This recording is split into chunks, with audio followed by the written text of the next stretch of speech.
ለምሳሌ እኛ ስጋ ወደሙ የተቀበለ ሰው አፉን ይይዛል አይዝም? እንደዚህ በጨርቅ በመሐረም ይይዛል አይዝም? እነሱ አያሲዙም። ለምን? ደሙ በከንፈሩ ላይ እንኳን ካለ ስቦ መጦ ይውሰደው እንጂ በጨርቅ ከነካው ግብጾች ጨርቁን ይቀሙታል። ምክንያቱም የክርስቶስ ደም የነካውን ጨርቅ ያለ ካህን ማንም ስለማይነካው ምዕመን ቤቱ መውሰድ አይችልም፣ ይቀሙታል። ሌሎቹ ደግሞ ምንድነው የሚያደርጉት? ከተቀባዮቹ ስር እንደ ሰፊ መጋረጃ እንደዚህ የታጠፈ በሁለት የሚጃይ መሐረም የሚመስል ይይዝና እንዳይነጥብ ማለት ነው። ለስጋው ደግሞ የሚደረገው ጥንቃቄ አይምሰላችሁ በሌሎቹ። አሁን እኛ ግድ የለሽ ነው። እንደዚህ አድርጎ ከከንፈሩ ስር ካህን ነው የሚይዝለት፣ ቄስ ስልጣነ ክህነት ያለው ዲያቆንም አይደለም። ምክንያቱም የክርስቶስን ደም ካለ ካህን መንካት አይችልም። መንካት ስለማይችል እንደዚህ ያለ መሐረም ይዞ ከንፈሩ ላይ ካለ ካህኑ ያብስለታል እንጂ ምዕመኑ አይነካትም። ጥንቅቅ ያሉ ናቸው። ደሙ የከበረ ነዋ። ያለ ካህን መልአክ እንኳን እኮ የማይነካ የእግዚአብሔር መልአክ እንኳን አይነካትም። ቅስና የሌለው ሰው አይነካትም። ስርዓቱ ጥንቅቅ ያለ ነው።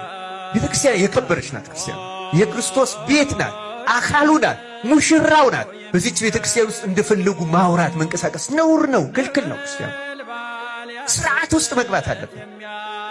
የወንዱ የሴቱ መውጫ መግቢያውን ማደበላለቅ የለብን። ይህ ዘመናዊነት ሊበረዘው አይገባም።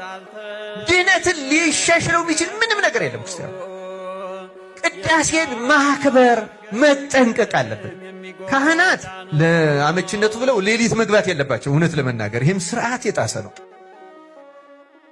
ቆራቢ ከበዛ በሁለት በሶስት መንበር መቀደስ፣ 6-7 ካህን ማሰለፍ፣ ካልሆነም ደግሞ ወየው ቆርቦልን ነው ቆመንስ ብንውል ምነው ቆመን በዋል ቆራቢው በዝቶ ያደለው። እንደ ዜና ማርቆስ ፀሐይ አቁሞ ያቆርብ ነበር። በእውነት ፀሐይን ኢያሱ በገባው ነው። ዜና ማርቆስ ገድለኛው እነዚህ ሞረት ሸዋ ፀሐይን ገዝተው አቆርበዋል። አልበቃ ብሏቸው መሽቶ ፀሐይ እስኪጠልቅ። ክርስቲያኖች በዚህ ምክንያት መዋከብ የለብንም። ከቅዳሴ የምበልጥ ሌላውን ግን ማሳጠርና ማስተካከል ይቻላል። እርጌቶቹ መመካከር፣ በዚህ ሰዓት እንቁመው፣ ይህን እንበለው። ምክንያቱም ዋናው እግዚአብሔር ብዛቱን አይደለም የሚሰማው፣ ጥራቱን ነው፣ ንጽህናውን ነው የሚሰማው። እውነቱን ለመናገር አስተካክሎ ማድረግ ይቻላል። በእውነት ቅዳሴው ላይ ግን ድርድር መኖር የለበት። እሱ ነው የሚሰየምበት።